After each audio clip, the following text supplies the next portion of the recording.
Never thought that got your attention.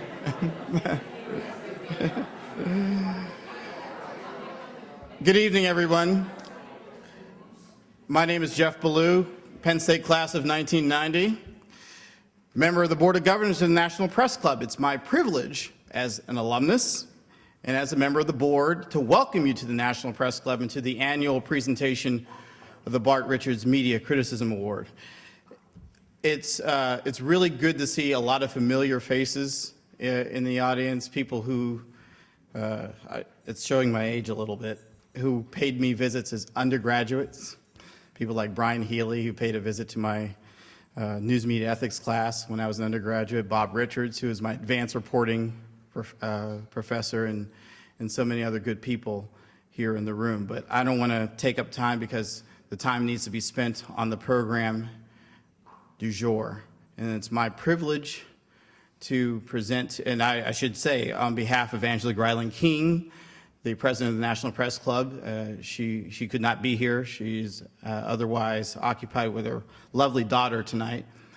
She would have dropped by and said hello, but she does extend her warm wishes and congratulations to tonight's winners. And it's my privilege to turn the microphone over to the Dean of the Penn State College of Communications. I have to get used to it. It was the School of Communications when I was an undergraduate.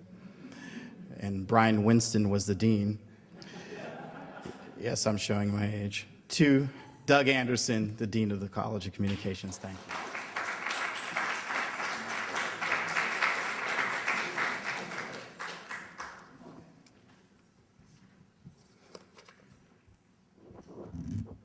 Well, thank you very much, Jeff. And I, too, would like to welcome all of you to what actually is the 19th annual Bart Richards for Media Criticism Award ceremony. As always, I'd like to tell you just a little bit about the college, about Bart Richards, about the Bart Richards Award, and of course, about tonight's Bart Richards Award recipient.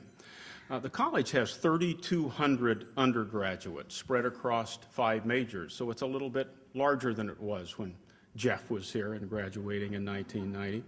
And those 5 majors are advertising, public relations, film video, journalism, media studies, and telecommunications. The college is the largest nationally accredited program of its kind.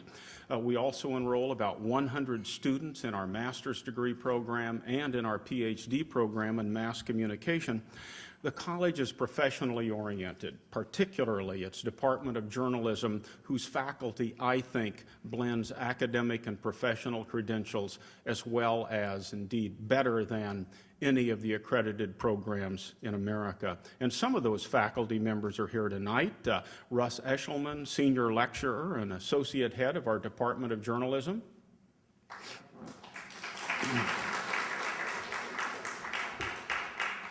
Bob Richards, whom many of you know. Bob is the John and Ann Curley Professor of First Amendment Studies. He's the founding director of our college's Washington, D.C. program, and he's the founding director of our Pennsylvania Center for the First Amendment. He's also the father of a graduate of our program. His daughter Annie graduated 1 year ago.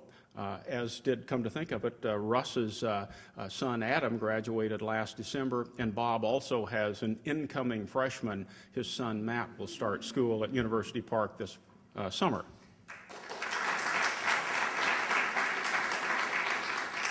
And also with us tonight, Mike Poorman, our Director of Alumni Relations and a senior lecturer in journalism. And Steve Samsel, our Director of College Relations and a senior lecturer in journalism.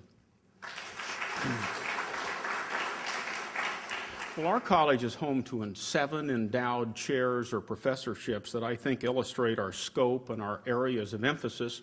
The James and Barbara Palmer Chair in Telecommunications and Law, the Pioneers Chair of Cable Telecommunications, the Larry and Ellen Foster Professorship in Writing and Editing, the Don Davis Professorship in Ethics, the Knight Chair in Sports Journalism and Society, the John and Ann Curley Professorship in First Amendment Studies that Bob holds, and our newest, the Norman Eberle Professor of Practice in Journalism.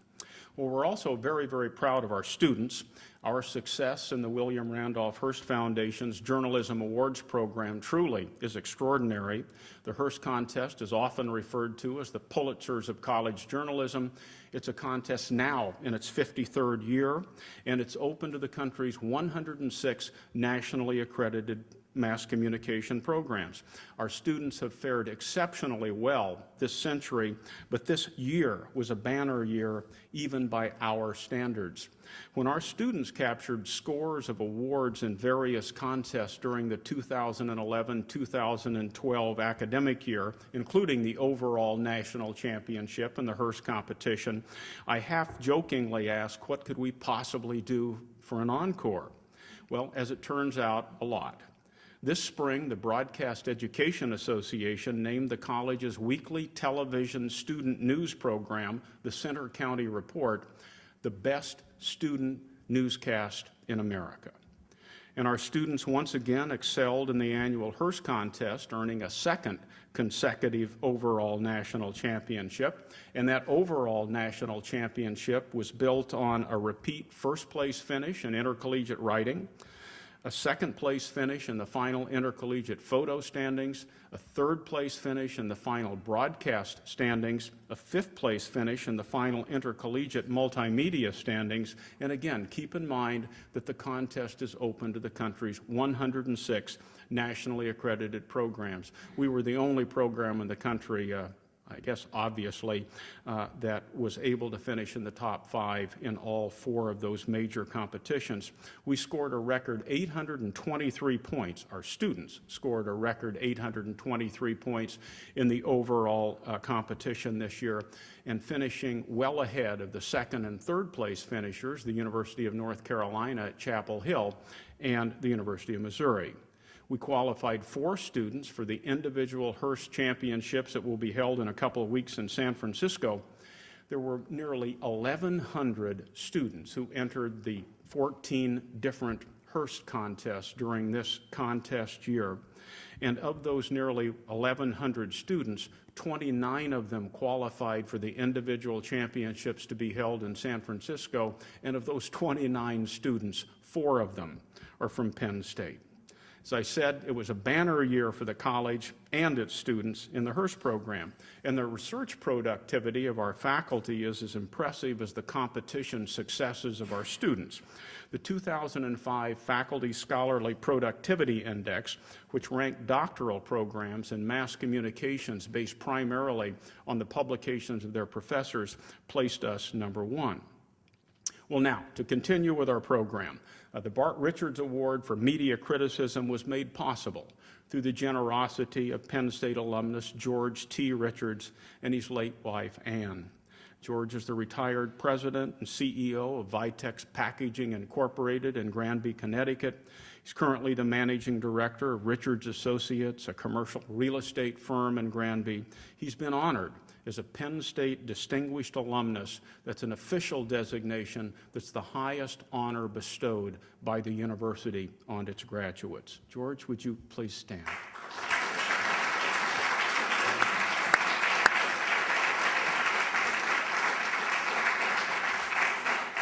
And also with us tonight are George's daughter and granddaughter, Nancy and Sarah Kavanaugh.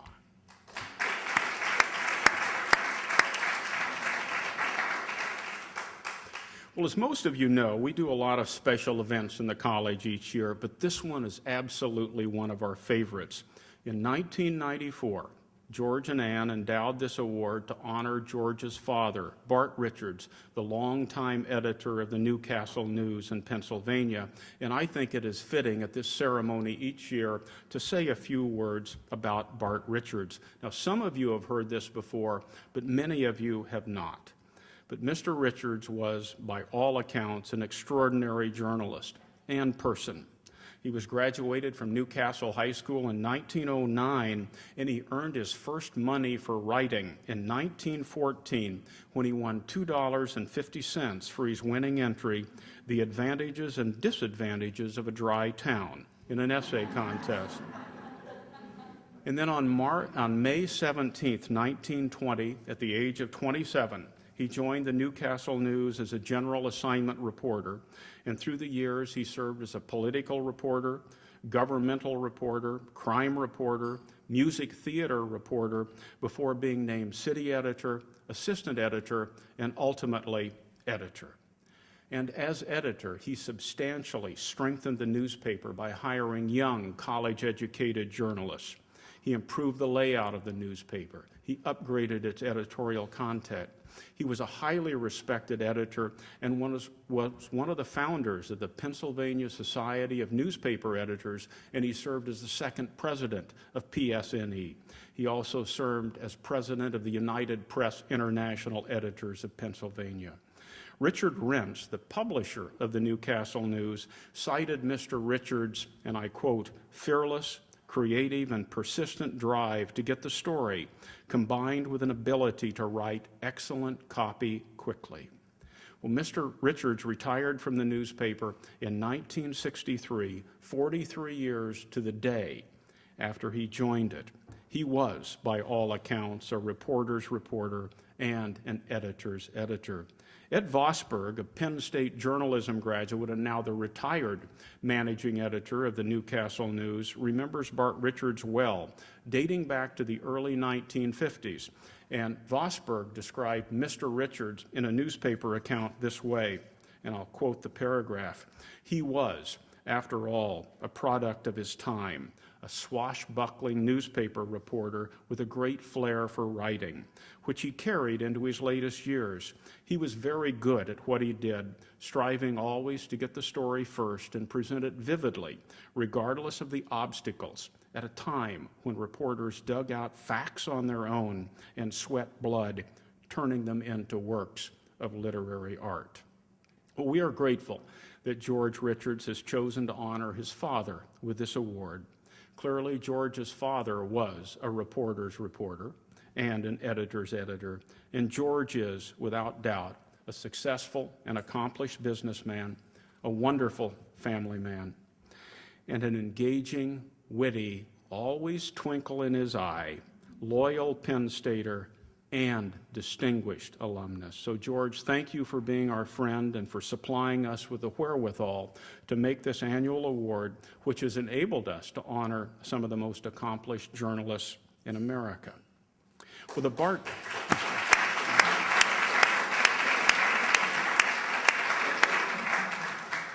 Bart Richards Award for Media Criticism recognizes distinguished contributions to the improvement of print and electronic news journalism through responsible analysis or critical evaluation.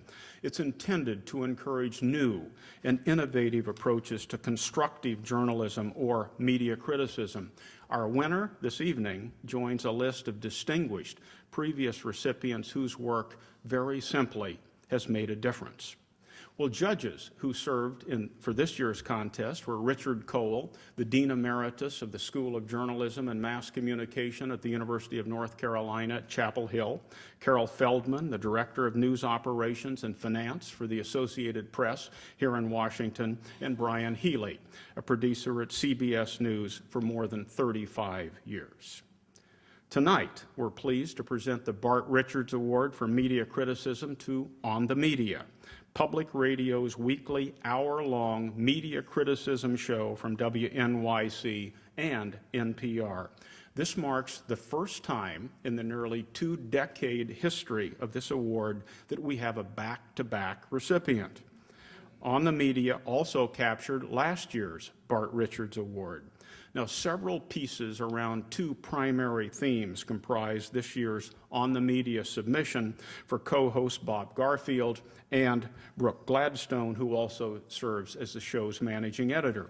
One show, for example, examined the practice of journalists, including those who work at major outlets, who very simply make deals with sources to get quotes during presidential campaigns. Now, Bart Richards never would have done that. Bob Garfield is a master of great lead-ins, setting the stage in his shows for lively, informed, give and take on issues. And this was his lead-in on the quote piece, and I quote, "The revelation in the New York Times this week was, to quote Dan Rather on the subject, jaw-dropping. Washington reporters covering the presidential campaign and other inside the Beltway beats routinely send quotes back to their sources for approval. The twist revealed in the Times was that as reporters write their stories, they submit the specific quotes they want to include back to the source for approval. The campaigns then clean up the quotes to denude them of anything detrimental to the campaign. But the notion of quote approval, so contrary to basic journalism ethics, shocked even old hands. Former CBS Evening News anchor Rather, who's been around the block a few times, called the practice a sellout, and he was not alone, end of quote. And with that, the program was off to the races.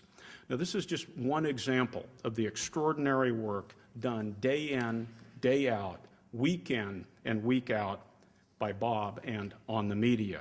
The judges were certainly impressed with the On the Media submissions. Richard Cole noted, and I quote, "The On the Media pieces explored timely yet lasting issues of importance, especially true for a political campaign, but also true for good journalism, anywhere and any time. They were presented in an interesting and compelling way. In addition to journalistic enterprise, they showed reason and common sense." Carol Feldman said, and I quote, "On the Media looks at some of the worst in journalism, tries to make sense of why it happened and what lessons can be learned. Its focus on the race to be first and how accuracy is sometimes sacrificed in that race was especially poignant." And Brian Healy said, "The program provides timely, informative, accessible criticism of issues that can taint journalism and journalists. It's a service to journalists as well as citizens who rely on an open, unbiased media in a democratic society. The reports are also entertaining." The On the Media entry clearly rose to the top in the eyes of the judges, and that's not surprising. On the Media, which was relaunched by WNYC in 2001, is now heard on more than 300 public radio stations, and his audience has nearly tripled in the past 5 years, and it has won several awards, including a Peabody. Bob and Brooke are highly decorated and respected journalists.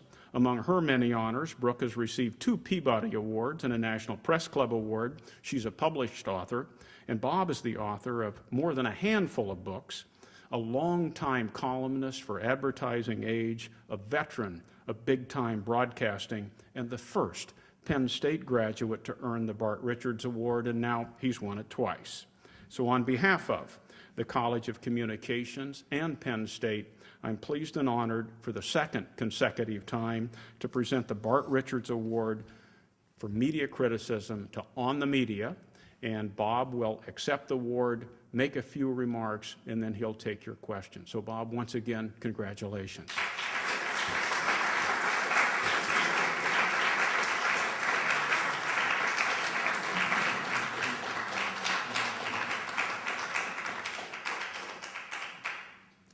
It's great. Now I have something for the other end table. Dean Anderson, ladies and gentlemen, George, it's great to see you again, and we got to stop meeting like this. Kavanaugh's, I'm delighted that you're in attendance. Not only do I have a matching piece of crystal, last year I neglected to get my parking validated, so I can take care of that errand too.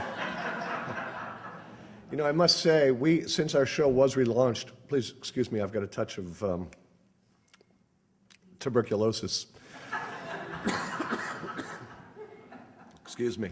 The show was relaunched in 2001, and we submitted an entry year after year after year. And I got to tell you, up through about 2012, we felt neglected. We felt as if we weren't being taken sufficiently seriously. And then last year we won, and that was fantastic. And now we have won again, and I no longer feel neglected. Now I feel kind of stalked, actually. So, in the event we should be fortunate enough to win a third consecutive year, in 2014, I will be seeking a restraining order.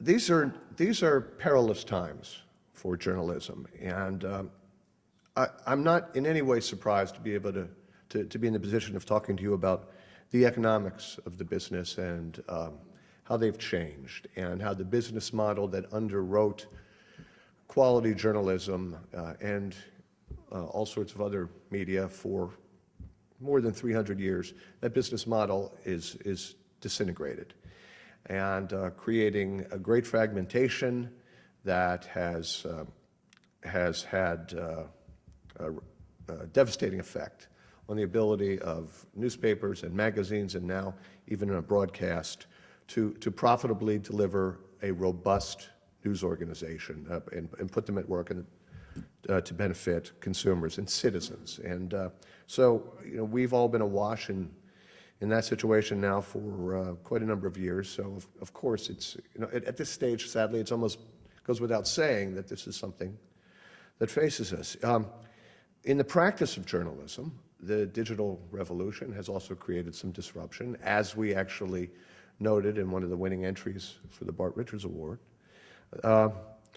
because the fragmentation has created journalists out of real journalists, former journalists, amateur journalists, non-journalists, and creating the incentive for trained and untrained journalists alike to be first with the worst, and has created a large amount of information that has gone all around the world before the truth can get on its pants, in major stories like Sandy Hook and you name it, and documenting how bad information has spread through the miracle of the digital age is one of the dystopian effects that goes hand in hand with the utopian aspects of the digital age.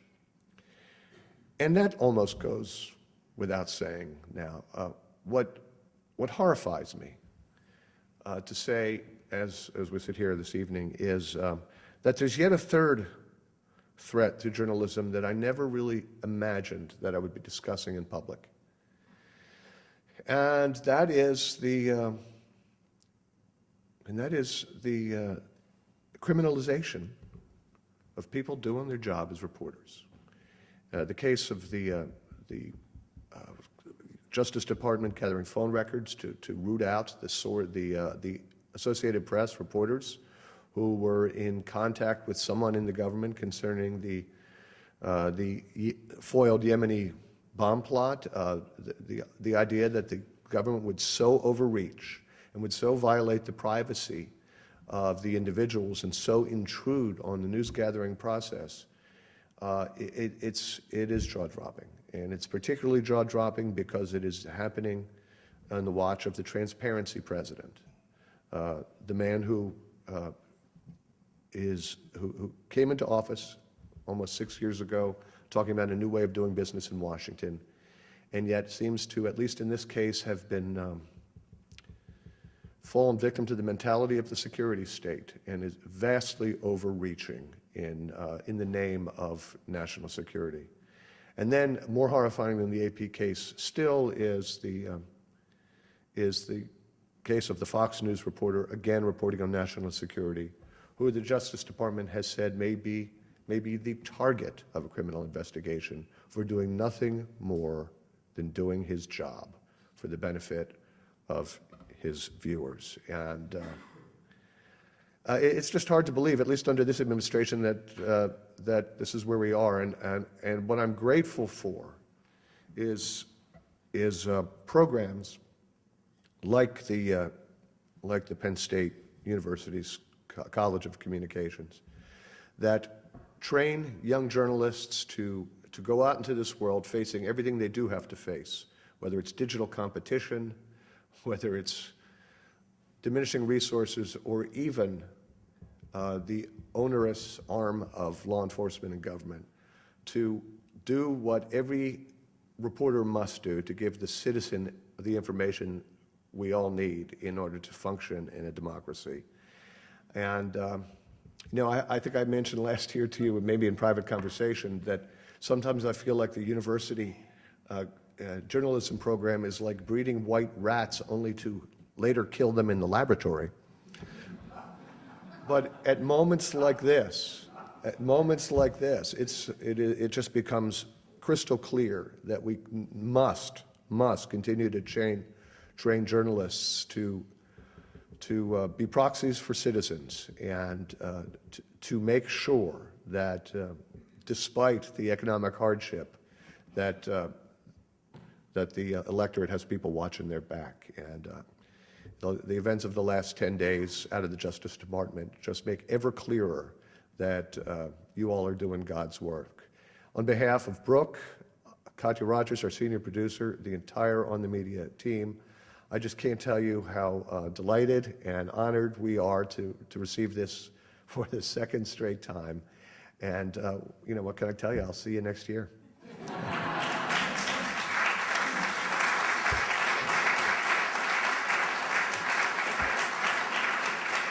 Thank you very much. Thank you, Steve.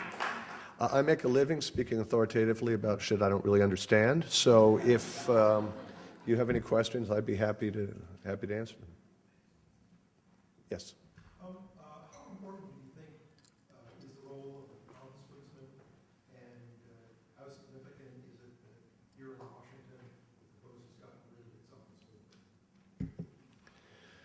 I think that's a good question, because we're sort of an ombudsman service on a grand scale, right? I think the facts of life are that news organizations are really struggling for money, and they can scarcely keep reporters on the payroll, and that having an ombudsman is a luxury that they can't afford. They literally can't afford. I think the work the ombuds people at the Post and the New York Times and other news organizations around the country has been good. They've helped keep news organizations honest. The good news is they're usually widely despised in the newsroom, which means that they're not in the tank for the papers that employ them. And I think anything that you can do. Excuse me. Sorry. Anything that you can do institutionally to keep the institution honest is all to the good. If I'm running a paper and I have to fire an ombudsman or fire a reporter, thank you, ombudsman, for your service. You've done great work, but we have to get the news out. And the good news is in the internet world, there are a lot of people who are doing it anyway. In so many markets, so many newspapers have local bloggers or alternative weeklies or other gadflies that are paying very close attention to the errors of omission and commission by the news organizations, and often the news organizations are prevailed upon to answer some hard questions. I wish we lived in a different economic world, but like I say, I'd rather have a reporter with feet on the ground. Yes, sir. My question is more about the environment in which this administration sort of overreached so greatly and what it did to AP and the Fox report, rather than the specifics of I joined CBS in 1972, and one of my first stories was the Watergate coverage. And we had a Republican administration. I'm sorry, what? Water? Watergate. I may have missed that. Be very careful. And it was with a list of reporters put together by a supposedly Republican, therefore hostile administration to journalists who felt no restraint in doing what they did, but later embarrassed. And now, 3 decades later, we have supposedly a progressive Democratic administration who traditionally are perceived rightfully, and I think now wrongfully,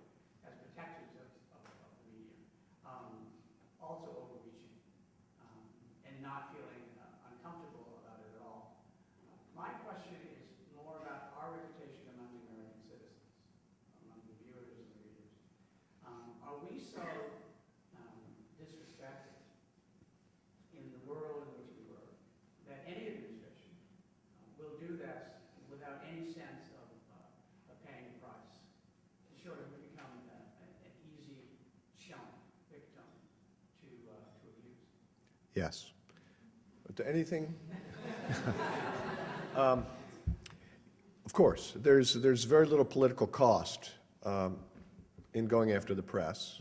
On the contrary, the GOP in particular has been using that. They haven't been running against Democrats for the last 20 years. They've been running against the newspapers and the liberal media. We are held in very low regard by the public, some of which is self-inflicted, some of it which has to do with the fraught partisan nature, particularly of cable news. I hesitate to use the word cable. I hesitate to use the word news in cable news. You know, I had two words to choose from, cable and news, in fashioning that clause.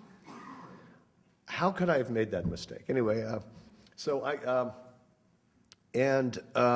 we continue to get caught in a bunch of major blunders, which validates people's worldview that the mainstream press are in fact as partisan and cynical and corrupt as they like to believe. So, no, there's not a whole lot of political penalty the president pays. And furthermore, the public at large has shown again and again that it is willing, in the name of security, to sacrifice almost anything, including our basic First Amendment rights. And if you want to be horrified, spend a little time at the museum, which is, I think, a fantastic facility dedicated to the First Amendment, and just walk around and just kind of eavesdrop as people interact with the exhibits. And you understand that people can say, because they went to civics in high school, they can utter the words about the sanctity of the First Amendment, but they have given not a moment's thought as to what that means and what the alternative is. And that the vast majority of Americans, when push comes to shove, will let the government do what it says it needs to do in the name of national security. So there again, the president, I don't think, has to worry about any kind of public backlash in the short term. But the third thing is, and here I'm speaking doing a little political analysis, so you get that as a bonus. But I think what's happened here is that Republicans in Congress were so quick to blame the administration for various leaks. Let's talk about the Yemeni bombing that got foiled. The president felt that he had no choice but to be more Catholic than the Pope, and to order this investigation into the source of the leak. The government, has historically, we don't prosecute leakers. It hardly ever happens. So this whole thing is really, I think, political theater. Only in this case, it's the stakes are so much higher than a transitory political, than neutralizing a transitory political disadvantage. So to me, it makes it ever more cynical of the administration to come on so strong for the sake of being inoculated against charges of being political on national security issues. The whole thing just makes me sick to my stomach. Yes? I guess talk a little bit more about trading, reviewing of quotes for access. Is that the core issue at hand with reporters trying to stay on story? And is that a problem you see snowballing, or situations likely to stay the same? I think it is the mind-blowing consequence of decades of bartering information with sources who have kept themselves anonymous for political reasons. So going back as long as I've been in the business, which is a long time. I began my career as a reporter during the Andrew Johnson administration. And so none of that is new, and it's become the way of doing business in Washington. I've never been with the Washington Press Corps, although I've worked in Washington for 35 years. But we as an institution are constantly protecting people who give us information by camouflaging their identity and therefore giving readers or listeners or viewers no access to being able to determine the motives of the speaker. And whether it's an administration leaking to send up a trial balloon, or whether there's infighting within the White House or within one caucus or another of the Congress, or whether it's a whistleblower, there's no way for the consumer of the information to evaluate its veracity based on the motives of the person who's saying it. And that's no way to do business. So now they've taken so much guff, have the press corps over the years, that now they have these phrases that they attach to the anonymous quote. I know I'm not quite on your question, but I'll get there.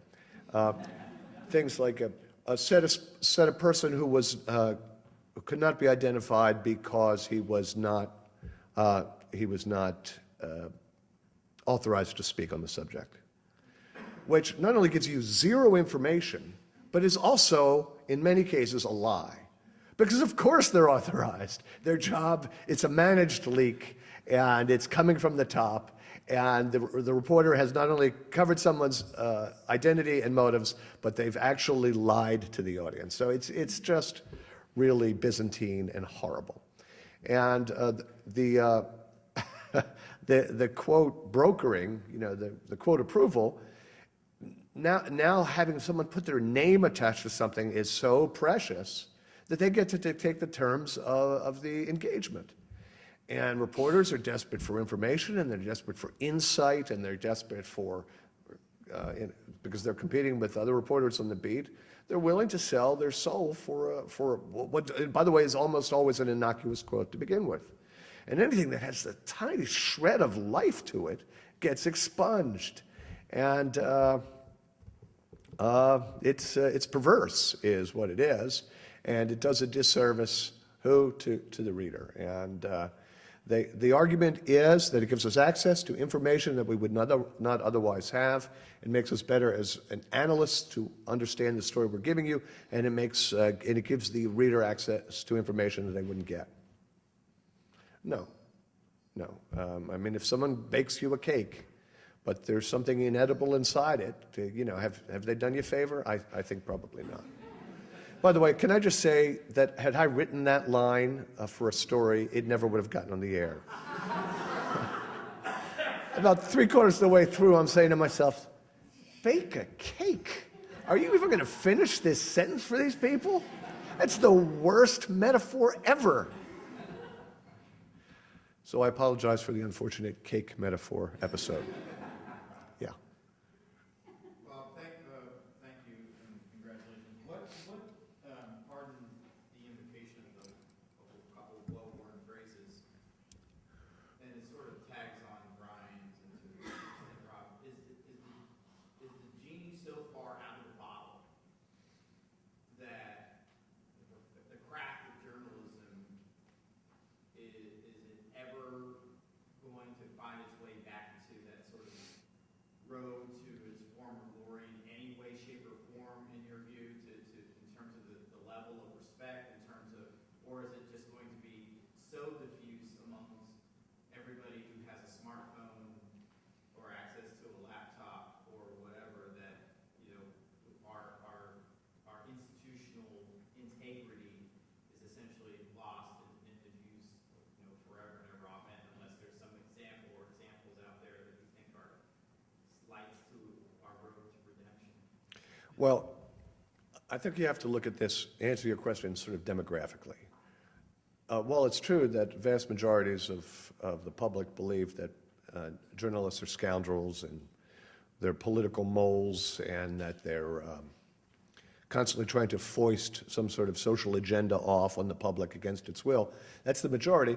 But there has always been a demographic of intense newspaper readers and who don't feel that way, who look at, as I do, look at the New York Times every morning as just your daily miracle, and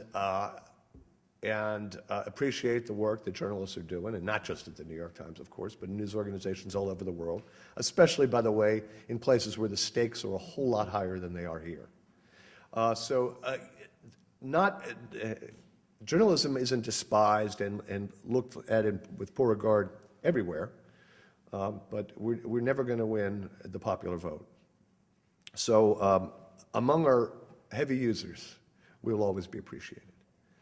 And as to whether we're somehow doomed to not be able to practice journalism because of all of the forces that are at play now, mainly through the digital revolution, I don't think that's ever going to happen.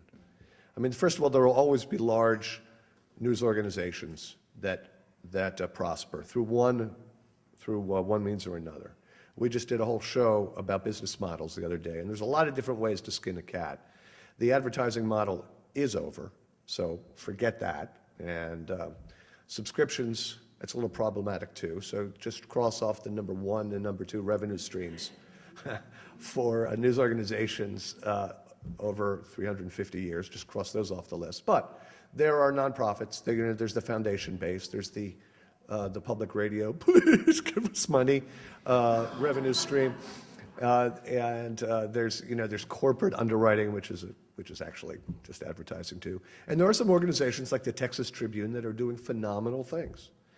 And there are twists on advertising that seem to be availing as revenue sources. They're a little dangerous. They're what we used to call advertorials, but which is now called native advertising.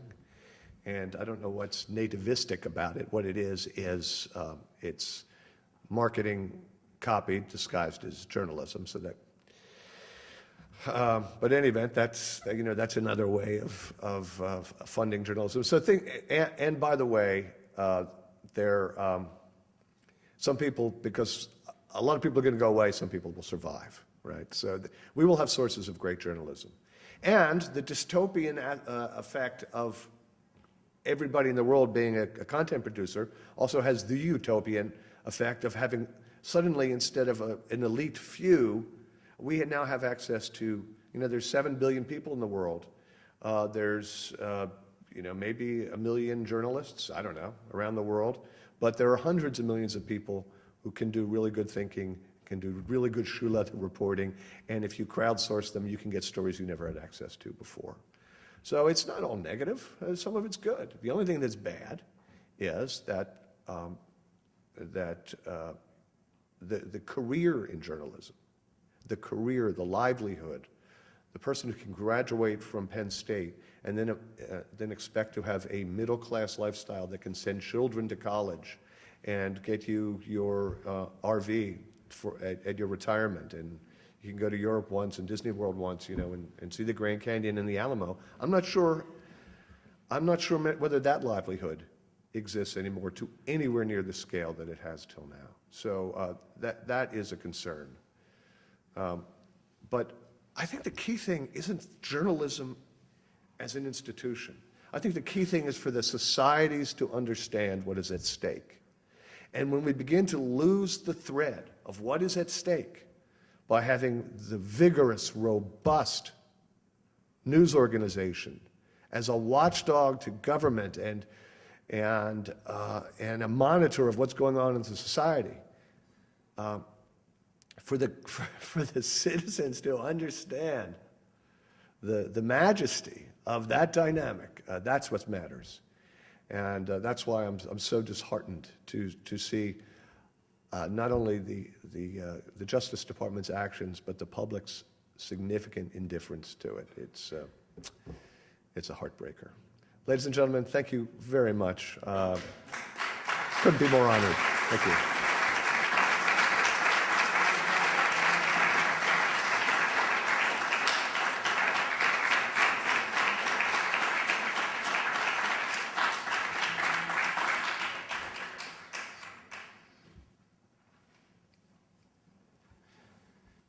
Bob, thank you very much for those wonderful remarks and splendid candor in responding to the questions. So thank you all for turning out tonight. We do have some refreshments available as we leave. But again, I've been to 14 of the 19 of these, and I think this is the best one. So Bob, thank you very, very much.